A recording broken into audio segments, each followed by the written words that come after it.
So, since Dune Part 2 has come out, we have seen the whole world fall in love with this movie.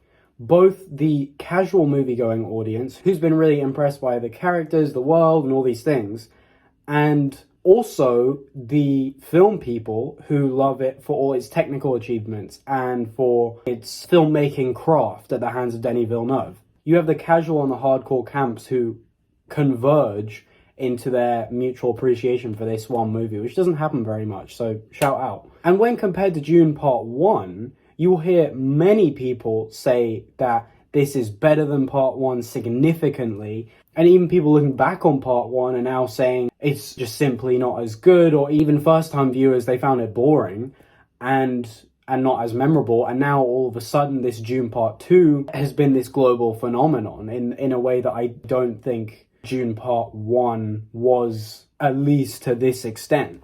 Personally, I think Dune Part 1 is a perfect movie, and I think that Dune Part 2 is not a perfect movie. And ultimately, I think that is the reason why Dune Part 2 has become much bigger and been received better than Part 1. Now, I want to go back to those two camps, the casual audience and the filmmaking audience. The filmmaking audience is able to appreciate the film for its technical qualities, for its craft, for all this stuff, ultimately being able to see it from more of that critical craft kind of perspective. Whereas the casual audience is a lot more interested in the characters, the themes, the world, the story.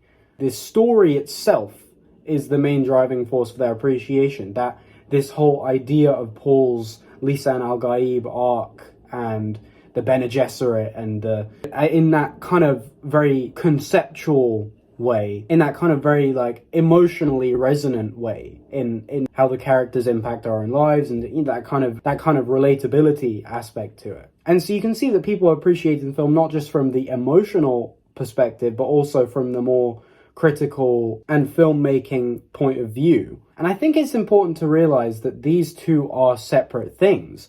The story is this situation that happens, and it's this fictional narrative, and the film is just the way in which the story is told. It is not the story itself, and at times these two factors can come at odds with each other.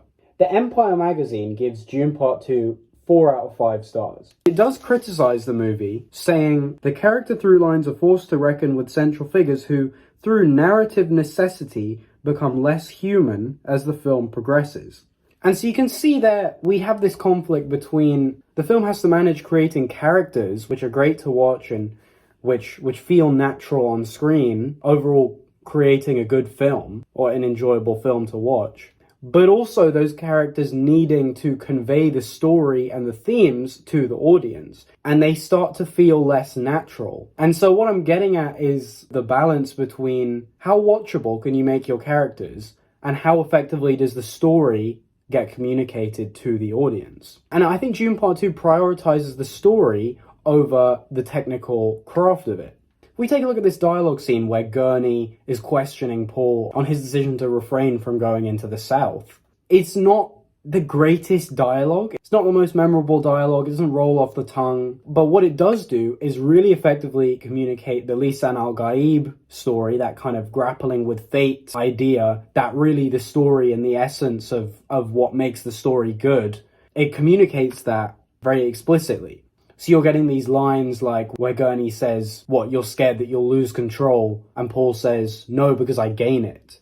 You know, that's a very important idea that's central to that Lisan al-Gaib, the prophecy, the ethics, the morality of it all. But it feels like a very forced line. And so that shows that you can either have one or the other. Like, do you want naturalistic dialogue or do you want dialogue that communicates your story effectively? And as we said, the casual movie-going audience, they leave the theater thinking about, whoa, the Lisan al-Gaib, like, Paul, I didn't see that coming, and wow, the Harkonnens are so evil, and all that stuff. So we established that the story is what the casual audience is more interested in, hence why this movie has become the insane cultural phenomenon that it is, because it does prioritize getting the story across. And crucially, I think Dune Part 1 does the opposite of this. If we take a look at the scene in the graveyard on Caladan, You get really amazing dialogue in that scene about like, all I ever needed you to be is my son. It's very impactful stuff. And from memory, people who were less interested in the politics and the action and the sci-fi shit.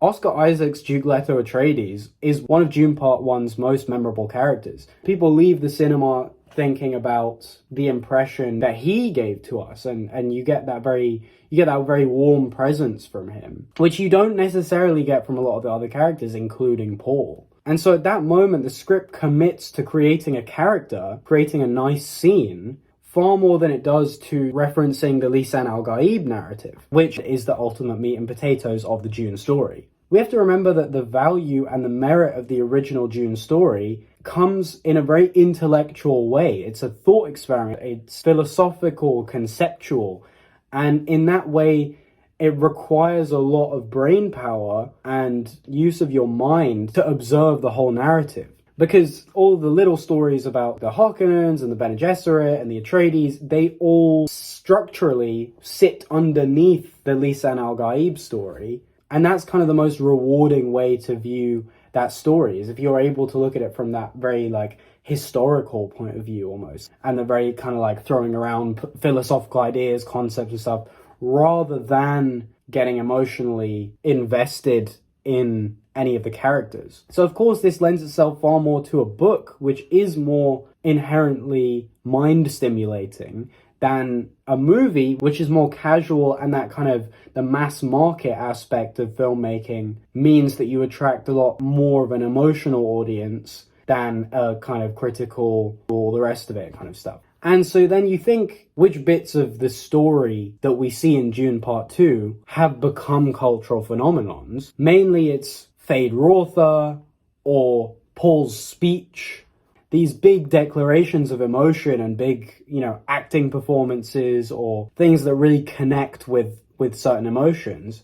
Whereas the more interesting philosophical ideas of the Bene Gesserit's politics and the Emperor do not resonate on that wavelength, but rather far more in that like broader view of how this web of stories collides to create the Dune world. You need to view it from that kind of way in order to gain an appreciation for those parts of the story. Therefore, characters like Fade Rotha are what has become the cultural phenomena. And ultimately, the Lisan al-Gaib story, the meat and potatoes of the actual story of Dune, is mostly contained explicitly in the events of the Dune Part 2 film, and the Dune Part 1 film doesn't get as much of the Lisan al-Gaib story, and so that kind of main story can't yet resonate with more casual audiences. And so when you get in the critical state of mind, Dune Part 1 all of a sudden reveals itself to be a better movie.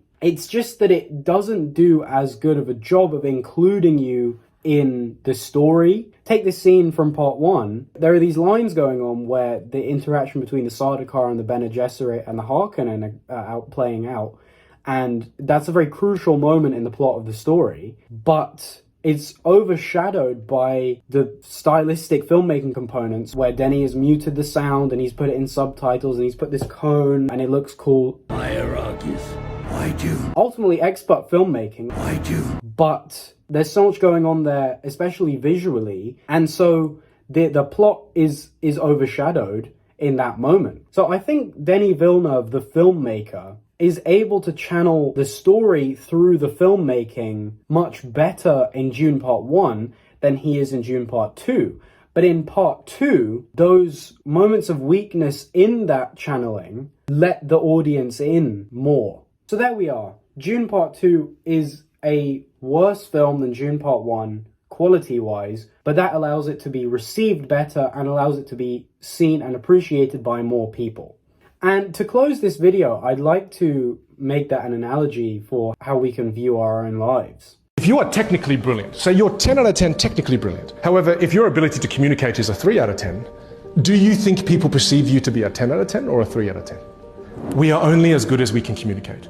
As you improve your ability to communicate, you improve the impact that you have within your teams, you improve the impact that you can have in your personal lives. I've taught this to thousands of students, and I always see the same thing. Technically brilliant individuals not being recognized for how amazing they truly are. And it's simply because they keep telling others that, oh, I'll let my work speak for itself. Why not do both? Why not do both? We live in a society of this or that. It's not or, it's and.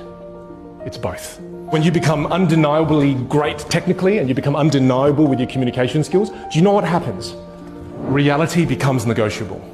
You can negotiate any reality you desire. In the same way that we get more enjoyment out of Dune once we release the emotional impact and observe the story from a bird's eye view, if we're able to step back for a moment and appreciate our lives and view ourselves from that kind of more objective perspective, then not only do we gain more appreciation for it and how all the kind of dynamics work and how all the different stories within our life's story play out, we also can communicate it better to other people. But even though Dune Part 2 is not able to tell its story perfectly, its story has nonetheless been received. And the story is ultimately what connects with people on that emotional level. And so I mean to say that if you have a good story, or if your life has a good story, then even if it's not told perfectly, even if you don't go about telling it to the world perfectly, it still exists. And some people will discover that story. The more love that they have, the more genuine curiosity they have in discovering your story, the more they'll appreciate the details of it. And the details is really what makes it yours. And hey, even though that the Dune story is a brilliant one, as we've just established, that 1984 movie is terrible. Presentation does matter. You should make an effort to tell your story or to pitch yourself, present yourself in a favorable way. But ultimately, that story is the same in both the 1984 version and the recent versions. And just because that 1984 version has bad storytelling, it does not mean that that is a bad story. And if you can really get down to the core of that story, as Denis Villeneuve did, if that passion and investment and excitement for the story itself exists, then hopefully you will be excited and invested and passionate about telling the story in a way that is most authentic to the story, and in a way that people hearing the story are able to see it for what it truly is and not for the 1984 version of itself. And so effectively, the story is kind of just a thing that exists. It cannot be perfect or imperfect. It just is. But the vessel in which it is communicated can be perfect, which can be good or bad, because if people have a story that includes bad morals and they tell it perfectly, people might be inclined to follow those bad morals. So that's kind of the nature of storytelling. Stories are subjective, and the talent of telling a story is objective. You know, me telling this story, my opinion, an opinion can't be bad. It can be well-informed, not well-informed, but at the end of the day, it's just your opinion. So you can't improve it necessarily. But the storytelling, if you think that, maybe I'm too rambly or the structure of this video isn't great, then those are things that I could improve on. Those two things exist in separate corners where, both of them can be improved in different ways, but just recognize that people's attack on your storytelling is not necessarily an attack on your story.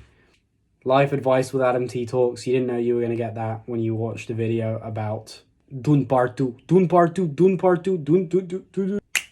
Catch me in the next one.